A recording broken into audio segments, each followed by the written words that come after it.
Welcome back, everybody. Today's episode is part 2 of sort of the history of the perfect workout with our founder, Matt Hedman. These are some cool interviews we got into about 5 years ago with Matt and Jordan Thompson. If you didn't get a chance to check out the first episode, you're going to want to go back to last week's newsletter and podcast and review that. This one is really cool because he dives a lot deeper into his personal experience of losing 50 pounds and really setting himself up for success for life. I really hope you enjoy it. Happy holidays, and we'll see you in 2026. Welcome to the Perfect Workout Podcast, where fitness meets simplicity. I'm Kyle Recchia, CEO of The Perfect Workout. We hope you enjoyed today's episode. Matt, last time we spoke, we talked in depth about your story, how The Perfect Workout got started, and heard some really great personal stories and experiences you've had with slow motion strength training. So for anybody who might be listening to this before you've heard our part 1 of this series, do yourself a favor and go back and listen to the story where Matt was literally brought to his knees during a workout and had to crawl to the next exercise. That might be my new absolute favorite story, Matt, by the way. But By the way, if any clients are listening to this, that is not a normal experience for people to go through. So no one should get too worried about that. So that is not recommended, but it is entertaining for sure. it is entertaining. There you go. That's good. Right there. But today we're going to get into the meat of our method and talk about how impactful slow motion strength training really is. But before we do that, I will have a couple of quick fire questions for you. What is your absolute favorite slow motion strength training exercise? I think I'm going to say the lat pull down exercise. And actually you can, I'm assuming this shows up on the video here. It's this one right behind me in my sort of virtual screen here behind me. And that particular version machine we have at almost every one of our studios. And it's my favorite lat pull down machine that I've ever used. It's beautiful as far as the way that the handles track. So that's one piece why I like that particular machine. But also it happens to be one exercise where I'm pretty strong on, I guess, would be the right way of putting it. That always makes us feel good, right? Oh, right, yeah. So that's probably why I like it also, yeah. And the lat pull down, I always think of it as the leg press of the upper body because it works so many different muscle groups. Can you remind us which ones they work? Well, yeah. So people oftentimes think of the latissimus dorsi. It's called lat pull down because the latissimus dorsi muscle. These. If you see a bodybuilder like in a picture, and they have a V-shaped upper body, the latissimus dorsi, which are sticking out from their sides, which to like a normal person might look really weird, and those are, some of it's not the biggest muscle group in the upper body, depending on how you're calculating it. And so that's definitely a prime mover. And then the other prime mover is actually in your biceps because you're bringing your I can't remember if it's called shoulder flexion or shoulder extension, but it's elbow flexion right here, which your biceps are doing. And so those would be the prime movers. Having said that, believe it or not, your chest is involved in this. It's a climbing muscle, and it's actually helping pull your arm down when you're doing it. And of course, your abs are definitely involved in this too. Like sometimes people will get sore, especially if they haven't done this exercise before. And certainly your forearms because you're gripping. And you can make a small argument that the triceps might be used a little bit because one of the heads of the triceps crosses the shoulder and is involved in moving this way. And it uses, at least the rear part of the deltoids. So you've got a pretty good argument that it's at least to some degree hitting the vast majority of the muscles in the upper body, and I'm not saying if it hits them all, optimally, but almost all of them are involved to some degree. So yeah, it's a good kind of upper body squat, so to speak. And just for my own personal curiosity, how much are you pulling on the lat pull down these days? Well, my most recent workout where I did the lat pull down, I was using, I think it was in like 290 something pounds, if I remember correctly. Yeah, or actually, yeah, it might have been 295. Could that be right? Yeah, I think it was 295. Is that the full weight stack? I don't remember. Well, it's kind of funny. The on most of our lat pull-down machines, the full weight stack plus, because the full weight stack is 245 pounds, and so it's the full weight stack plus 50 more pounds, and so I added some extra weight plates on top of it, and then also pinned in another 25-pound plate to get 50 extra pounds on there. And so, like I said, it's one of the exercises where I'm stronger on. Like you said, it makes me feel good because I'm stronger on that one. And Yeah. Okay, so which is your absolute least favorite exercise? a lot of people would disagree with this, and I'm totally fine with that. But for me, it would definitely be abdominal.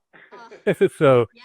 and and so I personally hate doing abdominal exercises, and it's not just because they hurt, which they do, but lots of people like abdominal exercises for reasons which actually aren't happening on the exercises. They think it's going to do something which it's not going to do at all.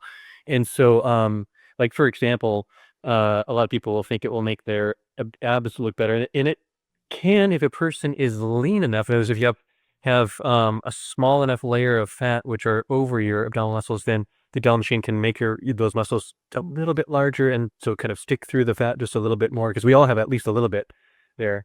And so, but unless the person already has relatively low body fat, it won't do that, and it won't try to think the right way of putting it.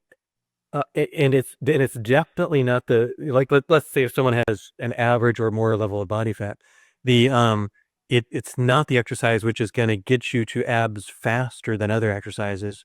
I make the argument that the leg press or a variation of squat or some lower body exercise which is heavily using the quadriceps and gluteus maximus muscles, which are the biggest muscles in the lower body, um, and making the biggest impact on adding lean muscle to your body is going to have the biggest impact that strength training can have on the person's metabolism, and therefore the biggest contribution that an exercise program can make, or certainly a strength training program can make towards fat loss. And so it was quite a few years ago, I wrote an article. It might have even been before you actually were involved with it. You've been with our company for a while, but this one would have been back in maybe even 2010 when I might have written this article. The title was something like the best exercise for your abs, and my answer for that was the leg press, because of what I just said. It has out of the exercise which we normally do with clients, has the biggest effect on the metabolism and the biggest effect on fat loss. So therefore, the biggest effect on losing fat on anywhere in your body, including on your abdominals. And so there's that. And so yeah, so what the abdominal exercise actually does is it makes your abdominals a little bit bigger. Which again, if you're lean, it'll make your definition there better. But for folks which aren't lean enough, it'll just make those muscles a little bigger. And so I used to talk with, like, this is many years ago. This this definitely predates 2010. When I was training clients, and I used to spend a lot of time trying to talk about what I just said, and try to convince them that let's not do abdominal exercises as part of your routine, because it's not going to do what you're thinking it's going to do. And I would get through this long explanation, longer than what I even did right here, and at the end, often that my client would say, okay, well, what's the best abdominal exercise? And again, just people naturally want to feel the burn in those muscles because it's an area that they want to make look better. And so I finally just kind of sort of acquiesced, and in most clients we would include those exercises because it doesn't hurt anything, and it makes those muscles stronger and firmer and all that kind of stuff underneath whatever fat is there. And but for me personally, since I sort of know too much, I guess, at least related to that, and I'm going, and it burns so much for not a whole lot of good, at least for what I'm going after. That's my least favorite. But having a strong core, having strong abdominals, there are many, many benefits to that I think a lot of our clientele, could reap the benefits of, including posture and helping with low back pain and a number of things. Right. Well, yes, I agree. And so I almost never do direct abdominal exercises myself. And but I do indirect ones. Even though we talked about the lat pull down, that indirectly involves the abdominals, and so they're not neglected in a sense. And so when in the very rare occasion where I do get into an abdominal machine, I'm actually pretty strong on it, and so in other words, you don't have to do an abdominal exercise to to get and keep those muscles strong. And again, it's not necessarily anything wrong with it. And again, most people want to do it, and I'm 100% for it. For me personally, that's my least favorite. So let's pretend I've never been through a slow motion strength training workout, which we know is not true, having been with the company for a long time. But can you walk me through a slow motion strength training exercise? What are some of the most important things to know while doing it? Let's go with the leg press. I think that's a great teaching exercise and one that a lot of people can probably wrap their brains around. So if I'm going to have a client sit down a leg press and assume they already know how to do it, we'd want to have them as slow as they can without stopping, start pressing the foot pedal forward. And it's okay on that first repetition if it takes possibly even several seconds to gradually build up force against the foot pedal till you're pressing just barely more than it takes to just hold it there, and so it starts moving slowly.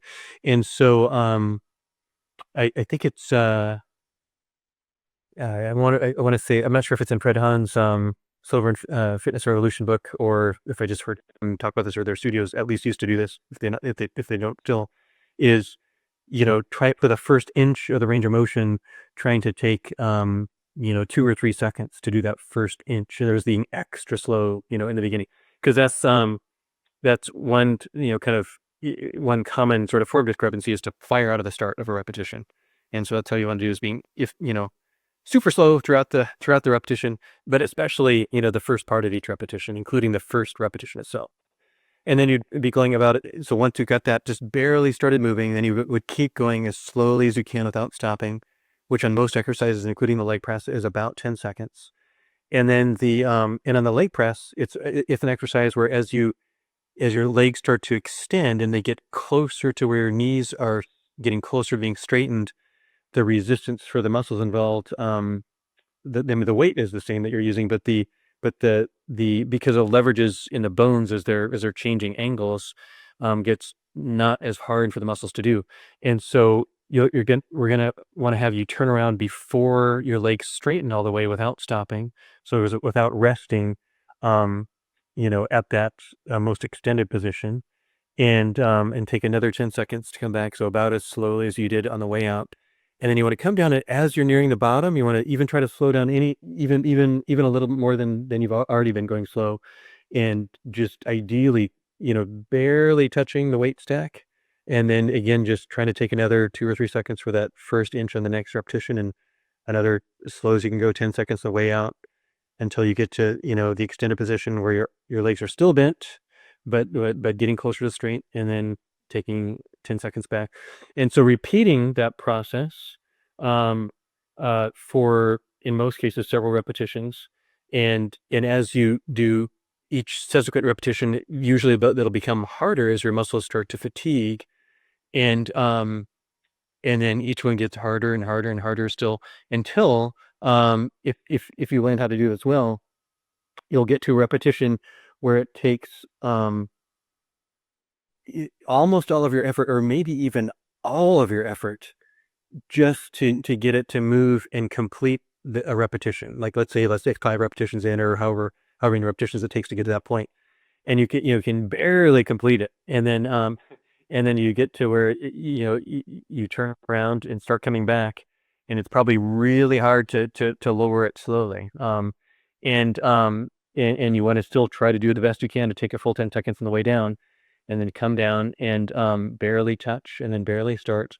And then if that most recent one you had to push as hard as you could to finish it, or close to it, there's a good chance that next repetition you'll need to push as hard as you can too. But this one, might not actually move. Like you might get a little ways, it might stop moving, or it might not even be able to move it out of the start. And so you want to, yeah, and so you'll get to the point where you're pushing as hard as you can, trying at this point now not to go slow anymore, but trying to go as fast as possible, and it's not moving at all. So you're recruiting all the muscles which you possibly can, like in those muscle groups for that exercise. So slow twitch, fast twitch, everything is being recruited to try to move, and no movement is happening. And once you get to that point where you're pushing as hard as you can, but don't do more, that's okay. Push as hard as you can, but no movement is possible. That's when you want to go ahead and slowly back off and rest. And so, but you want to make sure that you're there. Like, so for example, sometimes it's easy to misjudge this. Like, it might feel really hard on one repetition, and felt like almost pushing almost as hard as you could. You come down like, oh, there's no way I'm gonna get another one, and you think you won't be able to get the next one, but sometimes you can get the next one. So you have to try as hard as you can. And so that's why even pushing for a couple or several seconds after it stops moving, just to make sure you can't move, is or can be a good idea. I guess I would word it that way. And so then, as far as, and then you want to, wherever you hit that what I call muscle, I used to call it, it's even sometimes I still do, but I used to call it muscle failure, because you're getting the muscles so fatigued that they can't move the resistance anymore. So that's where the term came from, muscle failure. Having said that, I found a lot of clients get discouraged by that. They feel like, oh, I failed. Like when I want to say no, it's actually a success. You actually fatigue your muscles down to the point to stimulate them to change, and so. I wasn't the person who coined this, but we've tried to adopt, and I'm not sure how widespread it is in our company, but calling that muscle success, because that fatiguing down to that point is success. So anyway, if you hit that somewhere halfway through, then you want to make sure you're careful setting it down too. In other words, not just dropping the weight. And and so once you hit that, achieve the fatigue of muscle success, then you've done as much as you can to stimulate the muscles to get stronger, and stimulate the muscles to, when they're able to recover, to be able to add more lean muscle tissue to your body and do all the wonderful things that strength training exercise can do.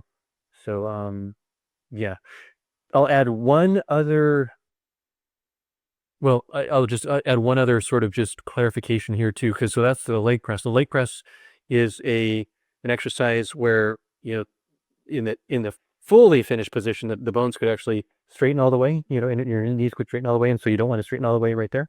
And that's why you turn around without stopping on that exercise. And the chest press is similar. You don't want to stop out there and turn around before the elbows straighten all the way. But a lot of exercises, like let's say that lat pull down that we discussed earlier, you'll come down and in the fully contracted position at the bottom of the lat pull down exercise. There's still a lot of, you're not resting there's still a lot of force that you have to use to hold yourself there. And on exercises like that, you can, or even the abdominal exercise, then will often people pause or even squeeze, try to go even further on those exercises, because there's still resistance in the most contracted position. So the leg press is a little different, where there's not much resistance in the most contracted position, and we even kind of avoid getting all the way to the most contracted position. There's a lot to know and a lot to remember there. And there's one piece that you touched on, is misjudging whether or not you've hit muscle success. And that's very easy to do, especially, when you are in that machine and it's burning and you're giving your effort. And I have found for myself, and probably 98% of the people that I have trained over the years, that that's where having a trainer right there is so valuable and so crucial, so that you're not leaving it all on the table, because hitting that muscle success is the ultimate goal. No, I agree. And it's, I would say, in my experience, I've trained at least hundreds, if not thousands, of clients over the years. It might even be most clients have trouble identifying, that they're there. So, think if they've fatigued as deep as they can, when they still might even be able to, finish a whole another one or more repetitions. So, it's. I mean, to me, it like what I just described to you, to me, it seems like it makes like it's that you'll be understandable what I'm discussing, but maybe it's just because it gets so hard that maybe that's where the confusion comes in. It's easy to misjudge, I guess, Yeah, and easy to doubt our own abilities. One of the most common things that I've heard from clients over the years is my trainer pushes me safely, to where I never thought that I would ever be able to go, meaning like beyond what I thought I was capable of doing. Yeah. So again, that's just one of the amazing things about having a coach right there, just telling you, well, got a little bit more in you. you know? Yeah. You mentioned a couple minutes ago all the wonderful things that slow motion strength training does for us, our bodies, our overall health. And we could probably talk for hours about the just laundry list of benefits from slow motion strength training.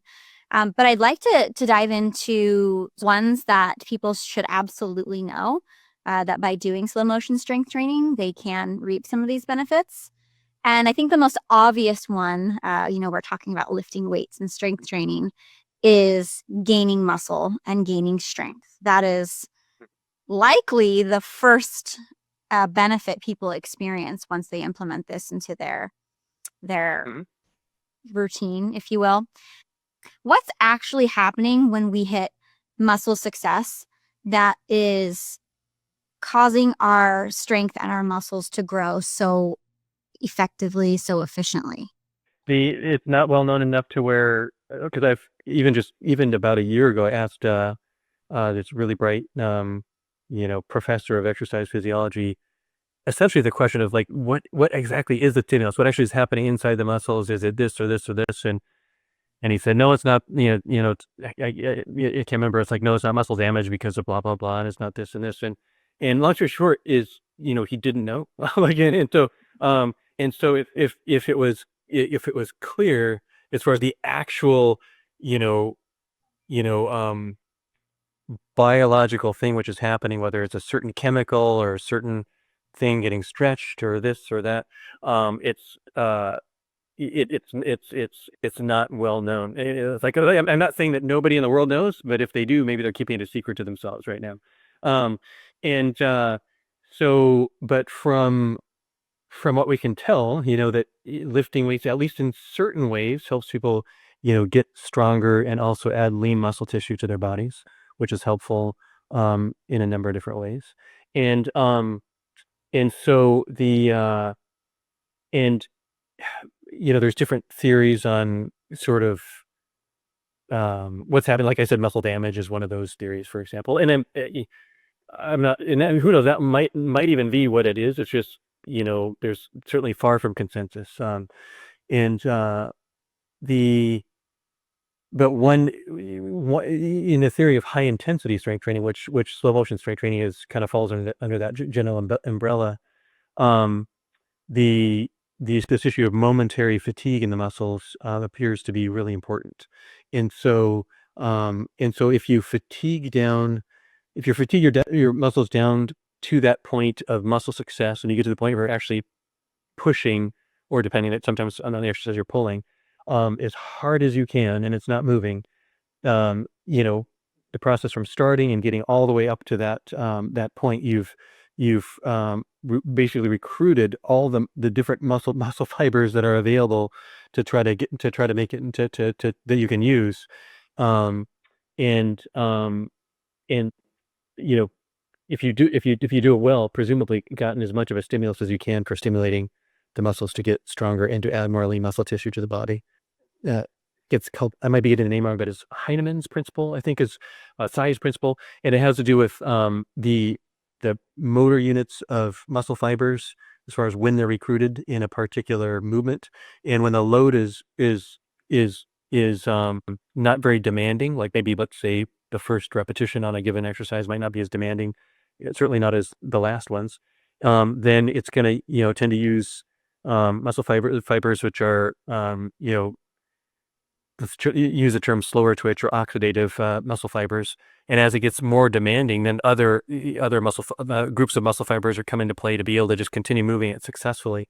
And as you fatigue, the exercise gets more demanding. And so when you get to the end, you're pulling in everything, like the fast twitch, which are the glycolytic muscle fibers, and so so the fatigue is important, and that's one reason why you don't want to stop before you hit that muscle success point, because you don't want to, especially if you got 90% of the way there, you might be still leaving some stimulus on the table if you quit at that point. I mean, we don't really know that for sure, but it's just you've done as much as you can if you get to your within the set at least for stimulating muscles get stronger So and add more lean muscle tissue to the body.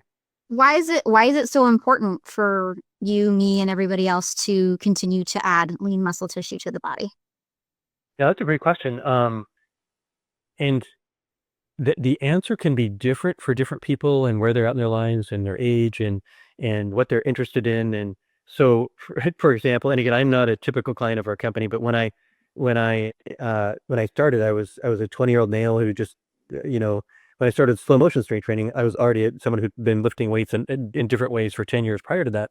And I just wanted to, try to build muscles as big as my genetics, like my genetic response to exercise would allow, which that's also something important to understand, as well as that there's significant variation in how a person's responsiveness to how much muscle they can add to their bodies. So if people are worried about looking like a bodybuilder from strength training, in well over 99% of the cases, it's nothing to worry about. And even in the 0.001% or whatever, where it is something to worry about, it's an easy problem to fix if you ever get to be too muscular. But that might even be beyond the scope of this discussion. So there's that. But then if you also look at, as people start to age, I was 20 years old at that point, but if people start to age, there's something called age-related sarcopenia.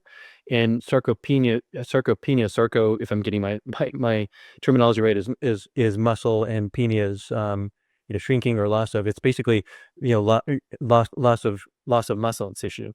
And I've seen different literature as far as the starting point. I've seen it some literature talking about it starting as early as age 25, and other literature talking about it starting at age 40. But the bottom line is, at some point, into adulthood, if a person doesn't do effective strength training, then they start to gradually lose muscle tissue. And some of the research that said is, as we get into our 50s, 60s, and 70s, the rate can get faster. At least some of the literature that I've seen, as far as the muscle loss, and so that's problematic for a number of reasons, including getting weaker as you get older. And then even having partly, maybe indirectly, as a result, having the bones getting more frail, like osteopenia or osteoporosis, because then your muscles aren't strong enough to push against heavier loads, and having to use walkers, and a hard time getting out of the chair, and using canes, and a number of other things which can be very problematic from getting too weak. So that's certainly something that almost all of us, probably want to avoid, if not all of us. And so there's that. But then on the other side of the spectrum is people, as they age, most people, at least in our society currently, as they get into their 40s, 50s, 60s, they're usually not getting smaller, like losing muscle and getting smaller. People oftentimes are getting bigger. And so the question is, well, wait, what's going on there? I thought Matt, you just said that people lose muscle as you get older, which, again, if we're not doing effective strength training, that's what happens on average to people. And not, I wouldn't say, well, not to say that this is the only problem, or even that it's the primary cause of this in our society, but it is at least a contributor. Is that muscle tissue is one, biologically active, and it does. Long story short is, the more muscle tissue you have in your body, the more calories your body has to use just to maintain it and keep it alive, so to speak. And so, everything else being equal, if you have less muscle tissue shrinking over time, then your metabolism is also shrinking. And one reason their metabolism goes down as people age is because of that sarcopenia. And so then you have people getting not only less muscle, but oftentimes more fat as they get older. And so so if you look at somebody who's middle-aged or older, and if they're if they're too heavy, it might be sort of counterintuitive. It's like, well, strength training wouldn't be the answer for that, would it? They're already too heavy. We don't want to get them bigger. Well, what's interesting is because of age-related sarcopenia, to get them back to where they were at age 25, part of the solution is adding back lost muscle tissue. It's not it's not the only thing a person would do, because then there's also nutritional considerations, which are even more influential for fat loss. But it's part of the problem, and not just for the metabolism, but even having yourself look good, after you, as you lose fat too. Because anyway, so that's those are some reasons off the top of my head. I'm probably missing one or a few gigantic ones as far as why muscle tissue is important, but just off the top of my head, though. No, I think you touched on some really important ones. The biggest one being that, it's inevitable if we're not actively strengthening our muscles, so we are losing them. But you kind of started to transition into another huge benefit, and I think sometimes a lot of people are skeptical that they can lose fat simply by adopting a strength training routine, and of course partnered with proper nutrition. And so you touched on that mostly. Is there anything else that you would add to that? How somebody can lose fat by doing this? Yes, actually, that I can add more color to that. And I'll start actually just by telling another story from my own experience. So I can't remember if I actually mentioned this, what I'm about ready to say, in our last conversation or not. But even if I did, it bears repeating. Is I feel like I've made, let's put it this way, I've made a lot of mistakes in exercise, strength training, and nutrition over the years. I mean, I've been in like a nut about like just extremely interested in this stuff ever since age 10, and I've just made a ton of mistakes over the years. And we talked about some of those, or in our last discussion. But one thing which I don't think I mentioned in our last conversation is there was one brief period of time in early adulthood where I was had 50 pounds more fat on my body than I do right now. And so one of the mistakes that I made, so this would have been back in the early 90s. And among other things, I was reading the muscle, it's back when I was, basically a young kid just wanting to build bigger muscles. And so I would read the bodybuilding magazines, and you would, after reading all those, you'd sort of get the impression that you do need to do strength training, but in order to get really muscular, you have to eat a lot too.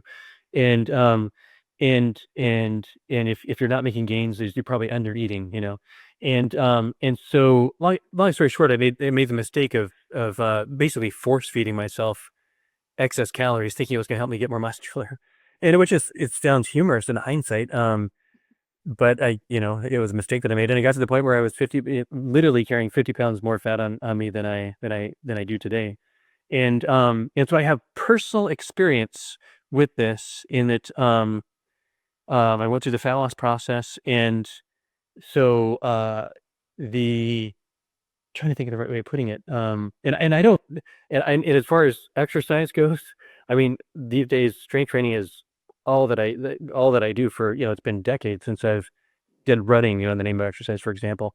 And I've been able to maintain, the fat loss that I achieved. So, doing, so-called aerobics or so-called cardio exercises like, walking or jogging or bicycling or spinning or, swimming or that kind of stuff, they are not necessary for fat loss and to lose fat or to keep it off.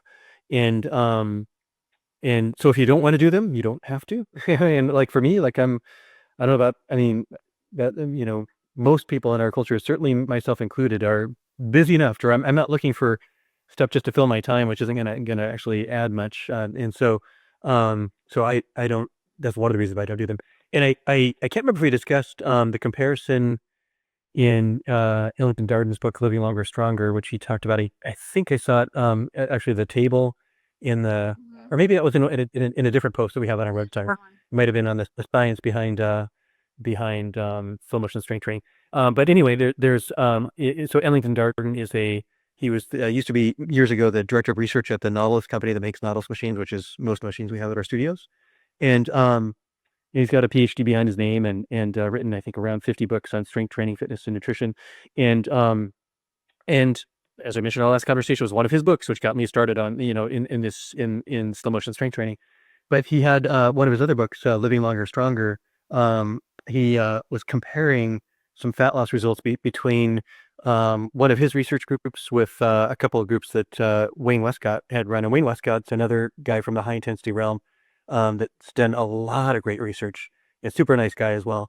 And what was interesting about the comparison, it's not a perfect comparison because one of the groups was supervised, by Darden, and the other two were, under Wayne's, um, uh, supervision, and so it's not a perfect comparison. But what's interesting is all three of the groups were eating the same diet plan, or at least attempting to eat the same diet plan, and one of Westcott's group was doing a so-called aerobics only, so low intensity exercise only, plus the Nautilus diet was the diet plan that they were on. And I think it averaged, I might get these wrong, but it averaged, the Nautilus diet was, I don't know if it was 15 or 1800 calories a day for males and 12 or 1500 calories a day for females. And so one of Westcott's group was doing that diet, and then aerobics only. He had another group which was doing the diet plus aerobics and high intensity strength training, and then Darden's group that he did was doing strength training only, and I believe it was an 8-week time frame that the comparison went over, and all three groups lost fat, and both, I think, if I remember correctly, both of I think the smallest amount of fat loss was Westcott's aerobics only group, and they also lost muscle, if I remember correctly. And by the way, you might remember this better than I do, so feel free to jump in and correct me on here on the number. And it's interesting that the strength training, this aerobics plus strength training, Westcott's other group got better fat loss results, and instead of losing muscle, they actually gained a couple pounds of muscle during the 8 weeks as well. What's really interesting is Darden's group was strength training only. I think it was 18 pounds of fat loss over 8 weeks, which was almost twice as much fat loss as either of the other two groups got. I think it was 10 pounds of fat loss was approximately the highest average of between those two groups. And so the average in Darden's group was 18 pounds of fat loss, if I remember correctly, and it had slightly more muscle gain than strength training plus aerobics group. So it seems counterintuitive, but it is possible to lose significant fat and lose it fast doing just strength training for exercise. The reason why is because effective nutrition is a much more influential lever to pull than exercise, including strength training. But if a person's got to do exercise, they want to do strength training. They should want to do strength training because it's going to give you certainly the most bang for your buck, and in my opinion, the best compared to low intensity exercises, like walking and jogging and all that kind of stuff. But there was one other thing that I was going to say about this. Yeah. So that, and that's, I'm sorry, I'm taking a while to talk about this here, but that's just the amounts. There's other things which strength training can do during the fat loss process as well, including helping with what's called discriminated weight loss. In other words, that when a person wants to lose weight, usually they don't want to just lose weight, period. They want to lose fat. And like we saw in Darden's aerobics only study, a reduced calorie diet plus no strength training, just aerobics, resulted in fat loss. And that's what's going to happen usually if someone's not doing strength training. And so if you do effective strength training, you do as much as you can to keep your muscle and hopefully add some lean muscle tissue during the process, and that's going to help you look better. Obviously, feel better too, but look better, and help with keeping your metabolism, and there's several other factors which might be beyond the scope of this discussion as far as how strength training is a good thing to do during a fat loss process. But it's really, I mean, if I had to do it all over again, I mean, I would do effective nutrition, number one, and number two, effective slow motion, high intensity strength training. And those are the those are the two big levers. Thanks for tuning in to the Perfect Workout Podcast. We hope you found today's episode inspiring and actionable. If you're ready to take the next step in your fitness journey, visit us at theperfectworkout.com for more resources or follow us on Facebook, Instagram, or YouTube. Don't forget to subscribe, leave a review, and share this episode with someone who could benefit. Together, let's make fitness simple, empowering, and a part of life well lived. See you next time.